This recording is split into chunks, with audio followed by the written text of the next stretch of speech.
Ladies and gentlemen, it is that time of year again, and while this might be one of the worst produced selection shows you have seen in quite some time, we are still doing it live from my home back in Oklahoma. We're not in Kansas right now. We're on fall break. Just watched I don't even know if you call it a football game, so I went to on Saturday, but we saw an attempt at a football game from one side. Turn myself up. How am I quiet? Oh no. How about that? Is that better? I swear to God, if it was coming out of this stupid microphone right here and not this, and I just wasted all that effort. What's new? What is new than coming to a RFCL stream directed by yours truly and, not having technical difficulties. As you can see behind me, there's the bracket. There is the field of 6 or 7, shall we see tonight. As I said, went to watch what was an attempt at a football game on Saturday. The definition of insanity is, thinking that something would you keep doing the same thing, expecting a different result. And my stupid ass thought, oh yeah, surely OU with no offense will have a chance in a football game. I said that in 22. I said that this year, and we scored 3 points in those 2 games combined. Anyway, yeah, we're not here to talk about that. Or maybe you are. And if so, then I don't really know what to tell you. We have a late addition to the coach. My computer is dying. But we roll. We are dropping frames as we speak. This is not my normal PC setup. I'll tell you this right now. This is like so much worse PC than I have back in Kansas. So we may not survive this night on PC, but we're going to try. As I said, playoff bracket behind me. Head coach cams, as always, we only got 4. We got Martin, Pars, John, and Bucky. Those were the only 4 that submitted something. I even asked, the new coaches if they wanted to show up. I didn't get a response, but that's okay. We don't really care about them. Who cares about the new coaches, especially the one from Northeastern State? Heard he's a loser. Anyway, we did take an ass kicking. I don't think there's any other way to put that what I saw yesterday. Anyway, we're going to do coach interviews. I don't even know how many are in the VC, how many that want to do it. We're just going to stick on this camera. I got home an hour ago, and I put together this in about an hour. So if something breaks, that's why. All right. Those of you in the VC, whoever wants to go first, you can go ahead if you have access to it. Jump in the broadcast. channel. And then we will get rolling. There is 6 coaches in the head coach chat I can see. And after that, we will get right into the bowl games. Speaking of that, there are 4 bowl games this year.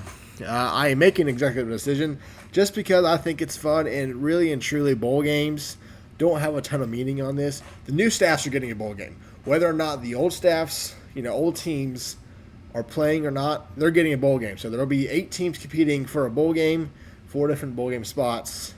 There you have it. Get ready to find out who's going where.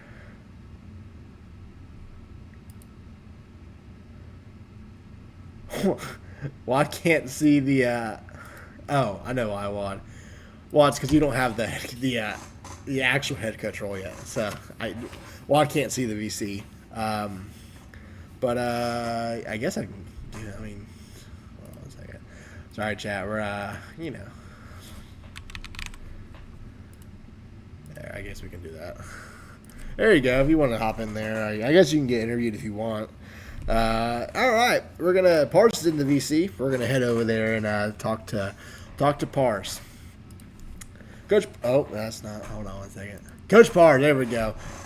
This is an effort. Can you just make sure that I can hear you? Hold on, let's test real quick. Hello.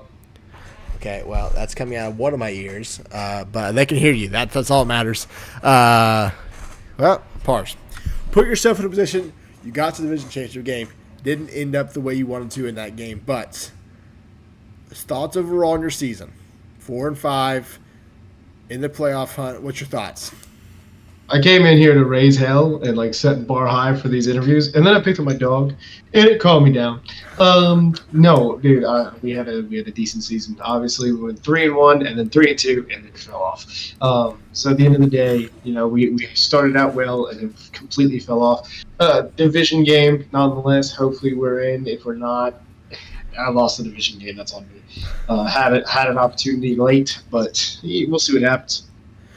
Yeah, that division game, for those that continue to doubt, it does give you a boost. I will throw it right now. Creighton's score changed, and a positive change from the division championship loss. That's all I'm going to say. Do not set me up. It was a positive change. Anyway, Pars, for the voters out there, I know we've already voted, but we're going to do this like this. Why should you beat the 6 or force a play-in game, whichever way you want? Why should Creighton have a chance to compete for national title? Made the division game, beat top dogs. I mean, let's be honest here. UCA #1, pretty much overall at this point. Beat them, made it look easy. UCO 5-3, beat them, made it look easy. So it's just top games that we beat, top teams. We fell against bad teams, but overall, we deserved the shot. We deserve to have battle it out against the best. I guess on the flip, so let's talk about individual awards, and because I am a special person, I forgot to send out all the voting ballots this weekend. Was slightly distracted after yesterday, trying not to break something. Anyway, why should I think it's Gerst, whatever his name is. You know who I'm talking about. Yes, Gerst. Why should William he win Gerst. the Heisman? Because I know that's who you're going to submit as your nominee. Why should he win the Heisman? What is it at this point? 19 sacks. I updated the Hall of Fame sheet the other day. He's had 6 sacks in a game, 19 sacks overall. I think he's close to 25 to 30 tackles for loss. At the end of the day, it's the best defensive end we've ever seen. That might be the best defensive player we've ever seen. When you take into consideration, we've had running backs break records. We've had quarterbacks break records. We've had people who don't deserve to win Heisman. Let's give it to the guy who deserves to win Heisman, the guy who broke the sack total almost tripled the sack total in history that anyone's ever had. So why not give it to the guy that's by far the best player in the league? All right, Pars, that's all. If you have any closing remarks, you can get them out there, but I don't have anything else for you. All right, well. If we're not 6, you're going to see me freak out. What a statement. All right. I don't know who else has access to this channel, but if you do, you can hop right in. If not, then you can tell me that you want to be interviewed. Hello. Who is this? Oh, it's John. John, champions of the Central Frontier. First time that anyone other than UCO has had that honor. How are you feeling after that? Feeling pretty awesome. Lake Erie hasn't won a conference championship yet. I personally have not won a conference championship yet, or any championship of that matter. So, hoping to keep that streak going in these next couple of games, and hoping I go for the 2 seed today. We're really hoping as a team that we did enough to earn that 2 seed spot, except I know that we didn't really get many top 3 wins. So, I'm just wondering how that's going to weigh out between our division title and other things. All right, so let's think about it, because you're really competing against 2 other teams for that second spot. You got Northwest Missouri State and App State. You lost to Northwest Missouri State by 30. It was not close. And not also close. We lost to App State. So you're 0-2 in that, but what you have over them is a division title win. Northwest Missouri State made the division title and lost. Why should you get the 2 seed in the first round bye over those 2? Simply because we won the conference championship. We got a 5-3 record. I think NWO came into the conference championship 4-4, so now they're 4-5.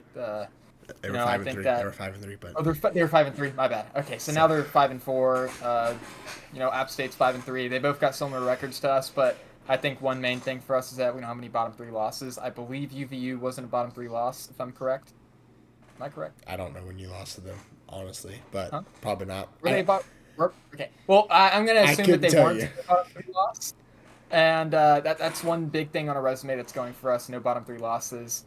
And I'm hoping that specific thing boosts us over them, because I know that they both have had some pretty bad losses, I believe. So, hoping that can get us over them. And at the end of the day, the bye that we've been so aiming for this entire season. Well, John, that's really all I've got for you, unless you have any closing statements. I don't have anything else for you. No, that's all. Thank you. All right, well, good luck tonight. All right, I've opened it where head coaches can see this. So there's Bucky. Yo! All right, Bucky. 7-2. 7-2 on the season. Best record in the league after... I think you guys had the worst record last year, correct me if I'm wrong. So worst to potentially first. I don't know where you're seated tonight. Obviously I do, but I can't really give it out right now.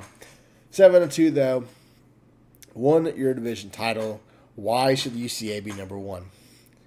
Have the best record. Our losses are pretty quality. Lost to 2 teams that are in the hunt for the playoffs, and 1 team that should be top 4 at least in NWO, and then we beat them in the conference championship as well. I just think we had a really good turnaround season. We've played really good all season. Defense has been great. Credit to Tacos. Offense been pretty well, or it's gotten better throughout the season. It was a little shaky at the start with 2 close wins, and then we started to ramp it back up. But I think we just, we've played pretty good all season. So. I don't honestly know who you are submitting. This is the problem. I don't know who people are submitting for their Heisman nominees. Okay. But Bucky, tell me about who you think should win the Heisman from your team. We're gonna put in Jake Rogers for our Heisman. Okay. Because he has really good rushing stats, and his passing stats, or at least completion percentage and touchdowns, have been great. Maybe not like yards and stuff. Towards the end of the season, he's played great, but at the beginning, he didn't play as well. But we're gonna put in Jake Rogers. He's been the leader of our team. Definitely deserves to be in that Heisman spot. Do I think he's going to win the Heisman? Probably not, but I think he definitely deserves to be in that Heisman spot for our team. All right, Bucky. Any last thoughts? I don't have anything else for you.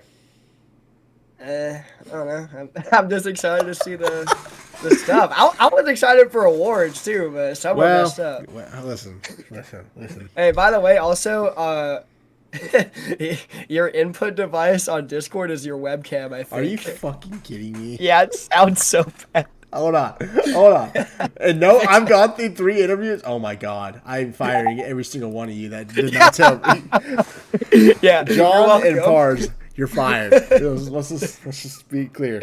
Okay. All right. Appreciate you, buddy. I'll talk to you later. Yeah. That's for John and Pars right there. That's for John and Pars. All right.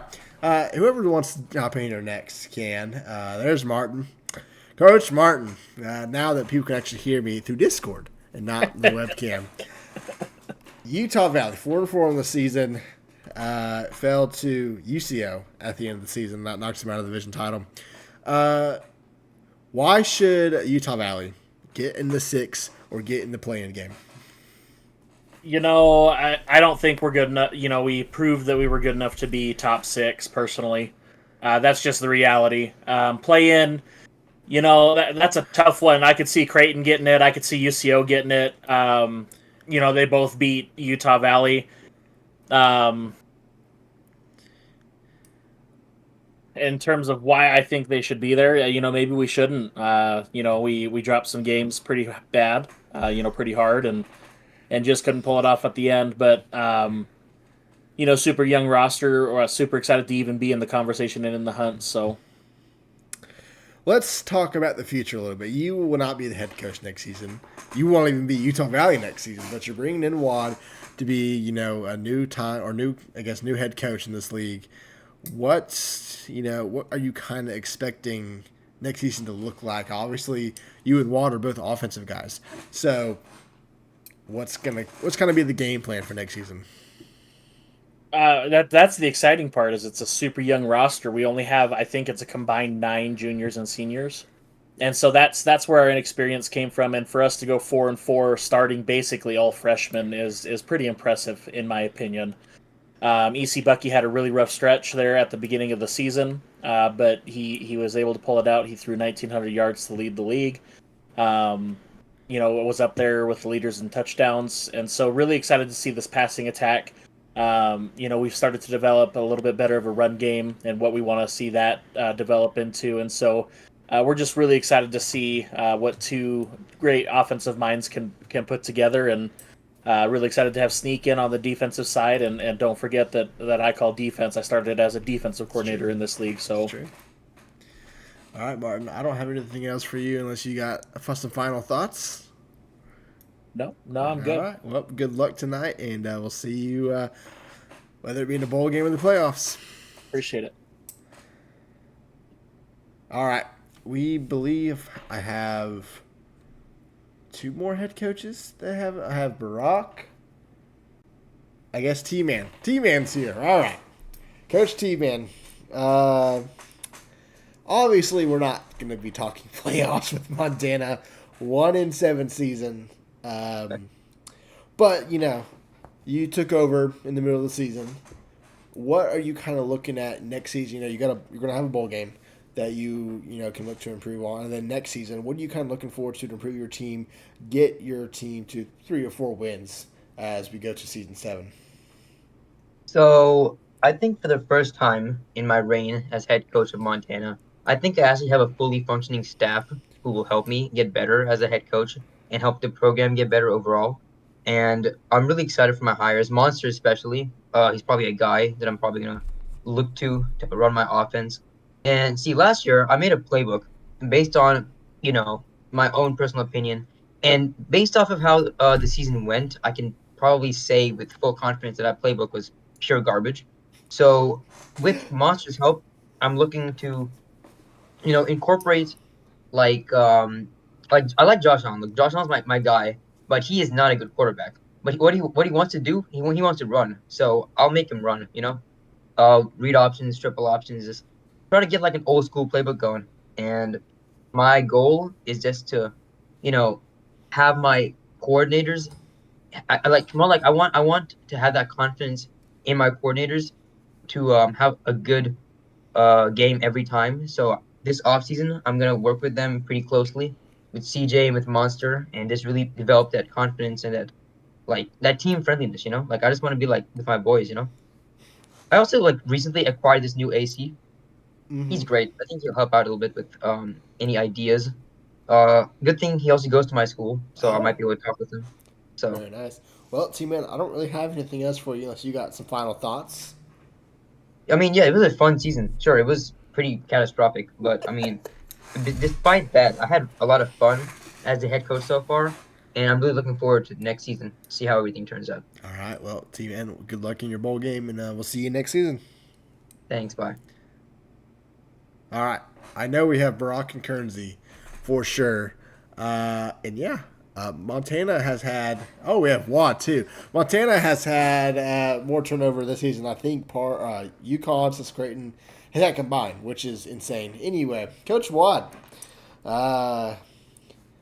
you are Howdy. currently an offensive coordinator, but will not be next season. But let's talk about the currents.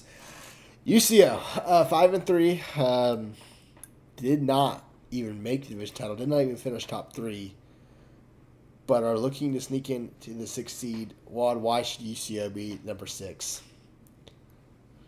It's one of those things where you say you can't look at past rosters, but I feel like part of it for UCO is just the fact of how dominant they've been for so long.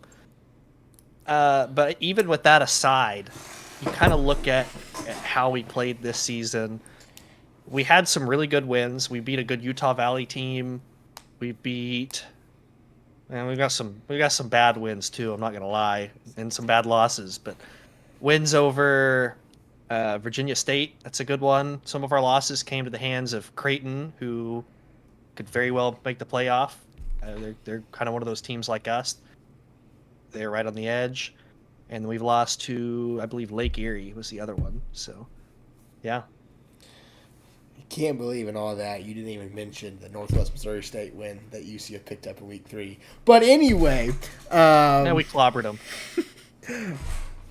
Yeah, that is a really good win. I low-key forgot we played them. Yeah, that is definitely part of it. Just remember that for future head coaches. Wad doesn't know stuff about your schedule. Anyway, the OC, I don't have to know about it. Speaking of future, so you've got one game regardless left with UCO, whether a bowl game or be in the playoffs. Future-wise, you are taking over Utah Valley, Northeastern State. You will have a bowl game with Northeastern State, as I have said already. So whenever that gets revealed, it gets revealed. What are you most looking forward to as being a head coach? I'm just looking forward to getting to play with the new staff. Not that I have anything against UCO. I think it's just going to be fun to kind of see what it's like from a different perspective of, not calling the plays, getting to see both sides of it and managing it and getting to kind of oversee both sides, a little bit of new never hurts. All right. Well, I don't have anything else for you unless you've got some last things to say. No, I really hope we make it. I don't want to end a season missing the playoffs. It's going to suck. All right, Wad. Well, I guess good luck to us. Whatever happens tonight. We need it. See ya. All right. Well, so now we have 2 coaches left. It's Barack and Kersey. Whoever wants to jump in here first, because I'm fairly certain both have access to this. If not, if they don't want to be interviewed, then we will just move right along to unveiling the field of 6 and bowl games. Gonna give it a couple minutes. We are just going to do nothing but sit here because I don't have anything else to do. All right, Barack doesn't want to talk, so what if Kearnsey doesn't want to talk, we'll go right into it, and we will unveil the season 6 playoffs. I can see Kearnsey in the VC, so I just need someone to tell me whether or not to continue.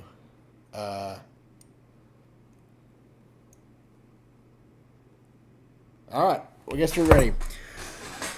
We don't need these we don't need these anymore. We just need... Continue. Thanks, Martin.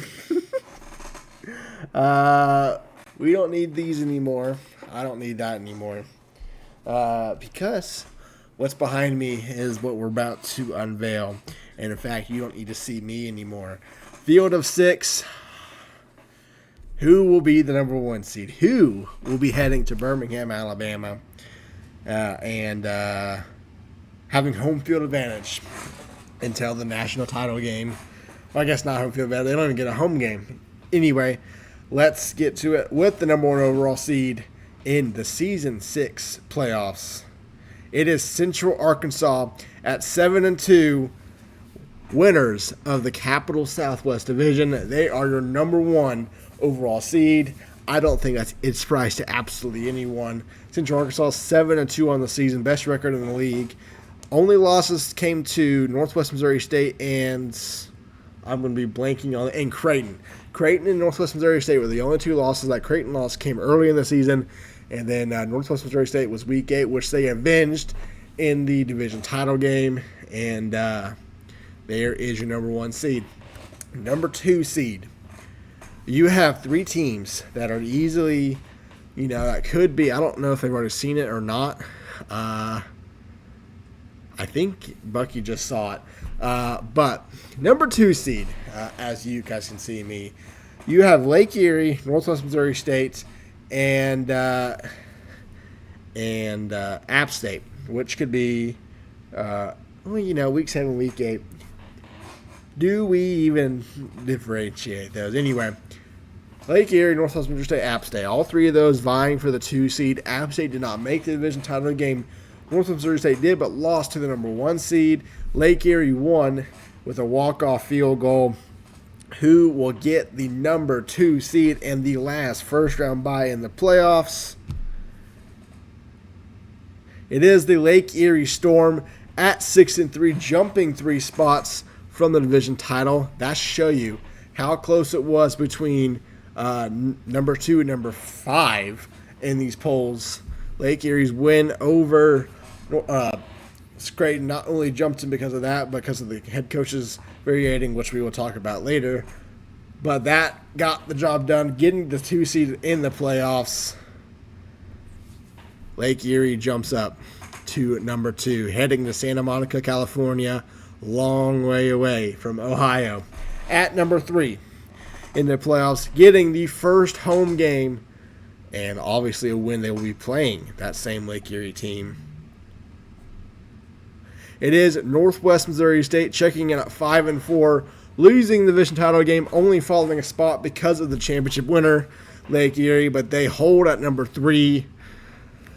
Once again, showing that Lake Erie was the only change that happened. Had Lake Erie lost, Northwest Missouri State would have been number 2 in the rankings. But the Bearcats are the first team with the home field advantage in round 1. They will play the 6th seed, which will be revealed later this show. But Northwest Missouri State, the 3 in the playoffs. All right, heading to the other side of the bracket. Who will be number 4 in the playoffs? Also hosting a first-round game. At number 4, it is the Appalachian State Mountaineers. They fall down to number 4 as a result of the division title games. Lake Erie, Northwest Missouri State both jumped them. Actually, Northwest Missouri State jumped App State before the division title games were played. That win over Central Arkansas really propelled them, and then App State's falling to Central Arkansas in the last week is what did that over. And App State falls from 2 to 4, I believe they were, maybe 1 to 4, in the last couple weeks due to their losses. They will be hosting, though, in the first round of the playoffs. At number 5, heading to Boone, North Carolina, it is the Virginia State Trojans. They will be heading to App State. Virginia State, if you guys remember, did beat App State in the regular season. I believe that was a Week 2 game. But Virginia State is heading, which, if you're counting at home, that means the Capital Southwest Division already guaranteed a spot in the national title game. That whole side's from the same conference. They are already guaranteed an in, and they will once again be represented in the playoffs. Virginia State, App State will be playing in Boone, North Carolina. Now, who is number 6? Here are the 3 teams that we have not seen yet. Here are the resumes. UCO 5-3, Utah Valley 4-4, Creighton 4-5, UCO 1-1 between the two. I can't spell lost, but as you can see, UVU lost to both of them, and Creighton beat both of them. You can see their signature wins: Northwest Missouri State and Virginia State. Utah Valley beat Erie, and Creighton beat the number 1 overall team and made the division title. But more importantly, is the gap that was from Week 8 big enough to be made up? Here is the Week 8 poll. As you can see, this was before Central Oklahoma beat Utah Valley. This was before Creighton beat Montana. This was before Space Force fell to Lake Erie. It is that gap of losing in the division title game, but making it good enough to jump UCO or even trigger a playing game. We're about to find out, but that is the gap. And you remember, you got to be within 0.02 to trigger a playing game. Here we go. The gap was 0.11 at number 6.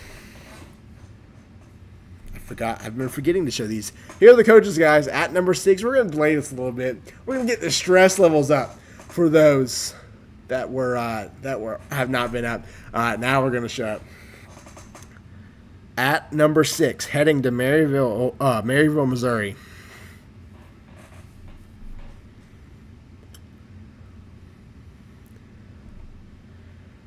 It is Central Oklahoma at 5-3. The gap was not large enough, or not small enough to be overcome by losing. There's Creighton at 4-5. They were not close enough to get in. It was, and when I say close, it was as close as you could be without getting in. Creighton needed one more vote forward to get into the playoffs, force a play-in game. But that did not come. UCO gets in, parses off the screen. I'm already ready for the rigged allegations because they come every year. You think I rigged it? I don't know what to tell you. Anyway, one more time. Here is the field of 6.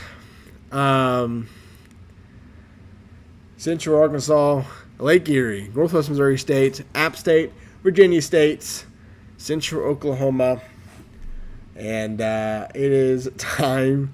Want to see also. How close was Creighton to UCO? I have to pull it up. I have it on my laptop. The difference between Creighton in Central Oklahoma in this poll was, and I tell you, when I say you have to be within 0.02, that means it cannot be over. So, the difference between Creighton and UCO was 0.021. That 0.021 was very different. It was 0.20, they're in. But because it's 0.21, it is not within. And Creighton's left out. That's how close it was between Creighton and UCO in this playoff field. I can't show you on stream when I'll pull it up, but in the computer poll without head coaches, Creighton would have triggered a playing game. Creighton was 7. They were close enough. The only difference in that poll compared to this one, Virginia State would actually be ahead of App State, but nothing else changes. That's the computer poll without head coach input. So, there you go. We'll get to the bowl games now. We have 4. I made up a new one.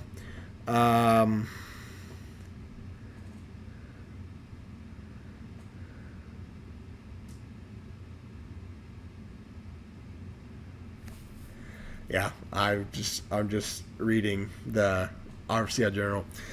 All right, Sunshine Bowl. I cannot remember who I put in these. I just know that all 8 teams are in it. Sunshine Bowl. Northeastern State at Space Force. Coach Wad will take his new staff against Space Force, and I assume their new staff. And there is the RFCL Sunshine Bowl. All right, RFCL Sunshine Bowl. These games can be played whatever. The Beach Classic, I believe this is a rematch of a Beach Classic game from a couple years ago, or a couple seasons ago. Creighton will be playing Northwestern State in Orr's final game as a head coach. RFCL Beach Classic between these two programs once again. The RFCL Winter Brawl. Montana at Utah Valley. I tried, guys. I tried to get a no rematch bowl game season, but I couldn't. Montana and Utah Valley are playing again. I couldn't do anything different about that. Coach Martin's final game as a head coach is one coaching both the games. Yeah, it's a bowl game trigger. I'm not too strict on the bowl game stuff, just because I know people like playing, and it gives a game for every postseason, and it also gives me more teams to schedule for no rematches. And the final one, final bowl game, it's a new one. It's heading, I think, to Florida too. The RFCL Swamp Bowl, as you can tell where that's heading, it'll be in Florida Stadium. Baldwin Wallace, that is Coach Vikings' team, will be playing Mercer in the first ever RFCL Swamp Bowl. There are your bowl games. It's very interesting what I'm reading, but I don't know what you want me to do. I'll even read off the head coach ballot, because Creighton was not ahead of UCO in the head coach ballot. Here we go. Here are the head coach polls. You can see that I'm pulling up the sheet right there. At number 1, Central Arkansas had 87 points, or 87 ballot points, 10 first-place votes. Lake Erie was number 2 with 74 and 2 first-place votes. Northwest Missouri State was 3rd with 68 ballot points, no first-place votes. App State was 4th with 56. Virginia State was 5th with 47. UCO was 6th with 38. Creighton was 7th with 33. And Utah Valley was 8th with 20. There's your head coach ballot. So it was the exact same as the computer poll. And there is your field. As I have said, and I guess I'll confirm it now, head coaching polls will not be in the computer poll starting next season. So we'll still do it. We'll still do coach voting, but they will have no impact on selecting the playoffs going into next season. It'll strictly just be the computer. It'll be just the computer. So if this was the poll for the computer, here's how it would work out. Central Arkansas would be number 1. Lake Erie would be number 2. Northwest Missouri State would be number 3. Virginia State would be 4. App State would be 5. Central Oklahoma would be 6. But Creighton would have forced a play-in game as the 7th seed. And then there you have it. I don't have anything other than you guys. I'm sure. What if Bucky had known Creighton? I think he still put Creighton ahead. He still put Creighton ahead on this. So, I don't really know. I know he said that, but he legitimately put Creighton ahead of Central Oklahoma. So, there we go. That's all I've got. I'm sure I'm going to be added to the end of the night. Well, unless that poll's wrong, he did. Anyway, that's all I've got. Those that are playing a game this week, so UCO, Northwest Missouri State, and App State, Virginia State, you can schedule those anytime this week. I would assume no games will be played tomorrow, just because no one's like quick turnaround. But just let me know. Preferably cannot go past Thursday. Be anytime Monday through Thursday at a normal time, 7 or 8:30. Yeah. One more time, there's the field. And I appreciate you guys watching. And I will see you all for some playoff streams.